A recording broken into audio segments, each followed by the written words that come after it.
Chapter 3 Sparks in the Dark. 2 days passed, and Adora tried to forget the market incident.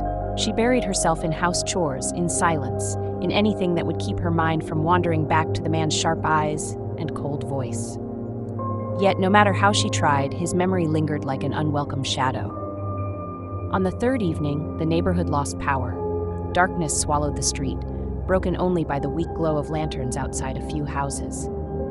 Adora stepped out to fetch water from the public tap, holding a small torchlight. The air was cool, damp from an earlier drizzle, and the sound of croaking frogs filled the night. As she bent to fill her bucket, angry voices suddenly broke the quiet. She looked up. A group of young men were arguing near the corner, their voices growing louder. One of them pushed another, and in seconds, the quarrel turned into a heated fight. Adeora's heart jumped. She grabbed her bucket quickly, ready to leave, but before she could move, the fight spilled closer. One of the men staggered toward her, almost knocking her down. "Hey!" A firm voice called out from behind. She turned and froze. It was him, the stranger. He stepped forward quickly, pulling the quarreling men apart with surprising strength. His voice was firm, commanding, almost harsh as he barked at them to stop. The men grumbled but slowly backed away, throwing curses into the night before disappearing down the street. Adora stood still, her bucket half filled, her hands trembling slightly. She hated to admit it, but in that moment he looked different. Not just rude, but strong, someone who could command respect. Their eyes met briefly. His expression was unreadable, hard as ever. "You should be careful at night," he said flatly, wiping his hands. Adora frowned, her pride rising again. "I can take care of myself." He gave a short laugh, not amused but mocking. "Really? You looked ready to drop that bucket and run." Her cheeks burned.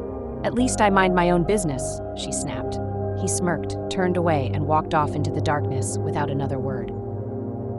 Adora stared after him, anger and something else, something she didn't want to name, tightening in her chest.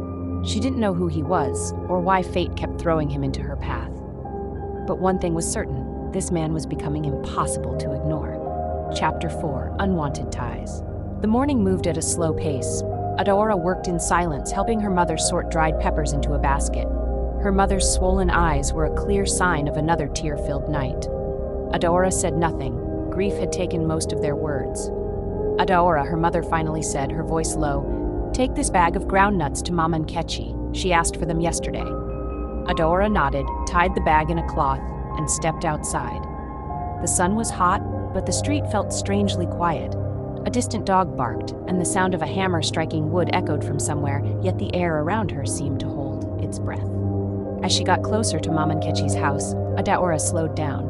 The gate was open, and she could hear voices drifting out. One of them was deep, steady, and familiar. Her heart sank. It was him, the stranger. He stood near the doorway, tall and serious, speaking with Mama Nkechi in hushed tones. A small boy, no older than 8, clutched his hand. The boy's eyes were sharp, just like his.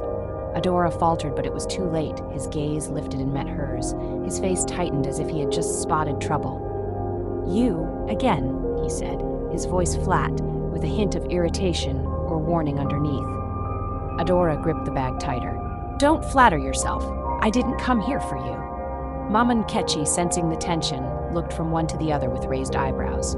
"So you two know each other?" she asked lightly. "No," they both said at the same time.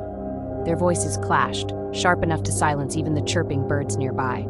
The little boy tugged on his brother's hand, his curious eyes fixed on Adora as if she were a puzzle. She avoided his stare, pushing the bag into Mama Nkechi's hands with a stiff smile. Just as she turned to leave, she heard the man's voice again, quieter this time. It wasn't meant for her, yet she heard it all the same. "She always looks like she's carrying the whole world on her head," he murmured. Something in his tone made Adora's chest tighten. It wasn't pity or kindness, but something harder, like judgment. She froze for a second, her back to him, fists clenching at her sides. Then, without turning, she forced herself to walk away. Her footsteps echoed down the street, louder than usual, each one heavy with anger. But deep inside, beneath the anger, a cold unease stirred.